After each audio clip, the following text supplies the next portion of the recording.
Splatoon Raiders is finally here and the hype has been insane. I've been so excited about this game and I've been playing it like crazy, non-stop in fact. It is my new addiction. The game might look familiar on the outside, but if you're playing it like a normal Splatoon title, you're doing it wrong. I learned a lot of these the hard way and I want to share them with you so you don't have to go through that also. At its core, Splatoon Raiders is a looter shooter, which means 50% of the game is pure skill and movement based. The other 50% is purely based off of the gear you have, what is dropped from the salmonids, and how you implement that into a build. In today's video, we're going to be breaking down 20 essential tips and tricks that I believe every single player needs to know, whether you're already acquainted with the game or you're just now starting your Spiralite Island adventure. We're going to be covering everything from optimal tank upgrades and boss priorities to unlocking spicy modes and farming infinite Spiralite shards. Grab your ink tanks, smash that like button, and let's hop right into the first tip. This first tip might seem pretty basic, but it is just simply collect all your power eggs as they show up. If there's one on the ground, run over, pick it up. Pretty basic, pretty obvious, especially during timed events. If there are power eggs still on the ground and the timer hits 0, you cannot bring any of those power eggs back to the hideout. Unlike loot in this game, the deep cut will not bring it back to the hideout ship for you. Any power eggs that are left behind will be left behind forever. At the end of the day, not collecting these power eggs is just a detriment to your progression, especially when you're trying to level up those tanks. Never skip compasses. If you ever receive a compass, please use it and find that sampler dungeon on the map. The sampler dungeon is pretty cool. It's just a nice little puzzle. You'll get dropped in with a different loadout. You will not be bringing your own loadout in. It will give you a set loadout for that specific challenge. I really find them to be pretty fun. They are nice, especially if you've never used that tank gadget before. It is a great way to introduce yourself into all of the gadgets in the game. Upon the completion of this sampler dungeon, you will receive a skill point. That means every single compass you find is a free skill point. Please find the compasses and use them immediately. I learned this the hard way. I was about 5 hours into the game, maybe like 4.5, 5 hours into the game when I realized I had 4 compasses on my screen and I found out what they were for. Leading off of the last tip, please always make sure to use your skill points. Do not hoard them. Do not wait to use them. Just use them. The reason I say this is there is something called a limit release. Whenever you use your maximum skill points available, you will release your limiter on the tank. This will upgrade the tank and allow you to have more upgrade slots on those tanks. The more you upgrade, the more powerful you become. You need to use all your opportunities to make yourself more powerful. I believe it's super important to focus on one upgrade at a time. For me, it's the gadget part slots.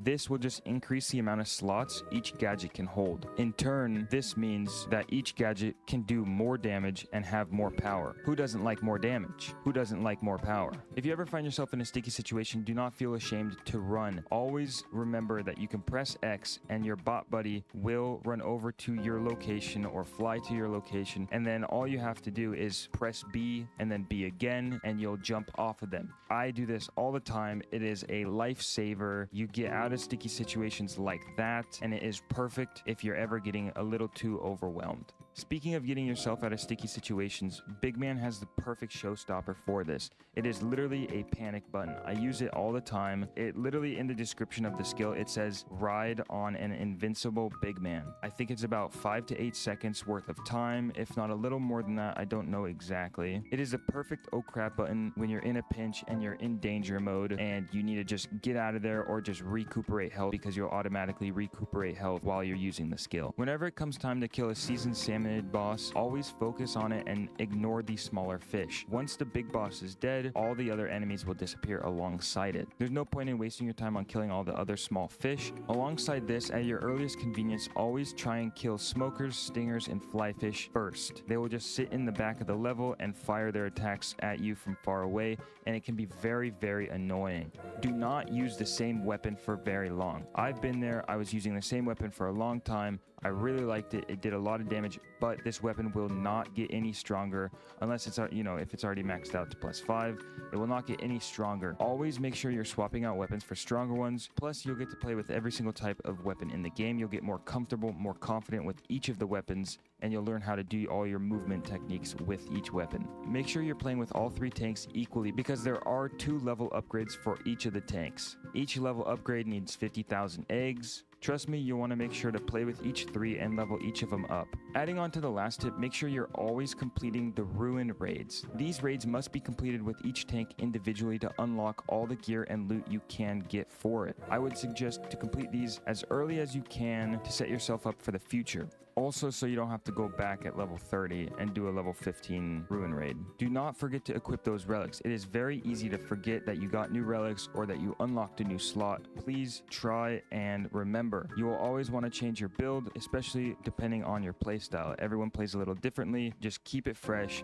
and make sure you're changing those relics or getting those better relics. Presets, presets, presets, presets, presets, presets, presets. I don't know how many times I can say presets. Please, please, please create presets. I think there's 5 slots. Make sure you're doing at least 1 for each tank. You can have 2 other presets for random throwaway builds or just builds that you want to test out. Make sure you're using presets. It will make your life so much easier. Regularly check in on your gadgets to add more parts, upgrade your parts, or even equip better parts. Some gadgets cost less slots than their predecessors and have better attributes, so make sure you're always keeping these updated. Assigning mods to gadgets is where the real tinkering happens. Even if you already understand how gadgets work, modding offers immense depth and flexibility to completely change its functionality. You'll naturally loot tons of these mods along the way as you play. They included a really nice button in the game where you can automatically add mods to your gadgets, but please be careful when using this button. However, it will just randomly assign mods to your gadget. So depending on your playstyle, tweaking these manually is usually well worth it. You can actually farm Spiralite shards on a mission called Mine the Huge Crystal. There are several of these across the map. All you need to do is collect enough eggs to reach the max 2.x yield and wait for the screen to say crystal has regenerated. You can spend as much time here as you want, farm power eggs, XP, shards, and that tasty loot. Check on the horde screen regularly and frequently. Not only is it cool to look at because of all the lore, but on the top right you can see there are milestones for certain things.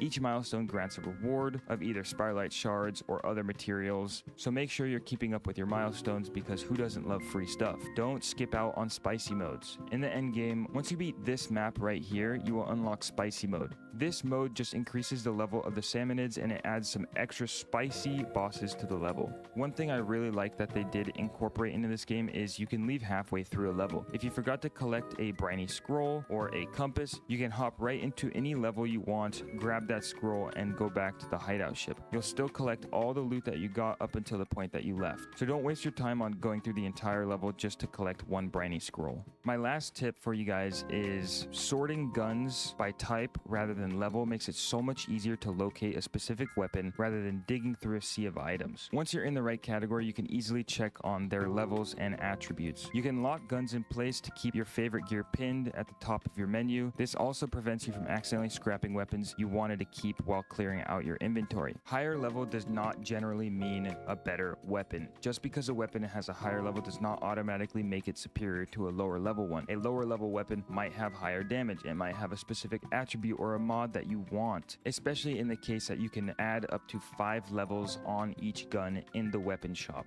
Make sure to use the ZL button. By pressing ZL on your controller, it will cycle through your weapon's attributes, showing you its damage in specific ranges, as well as if there is any mods on that weapon. And there you have it, 20 tips to help you conquer Spiralite Islands and dominate Splatoon Raiders right out of the gate. If this guide helped you level up your gear, hit that like button and subscribe to the channel. We've got plenty of more Splatoon Raiders content, build guides, and hidden secrets coming your way very soon. Thank you guys so much for watching. Keep grinding, and I'll catch you in the next one. See ya.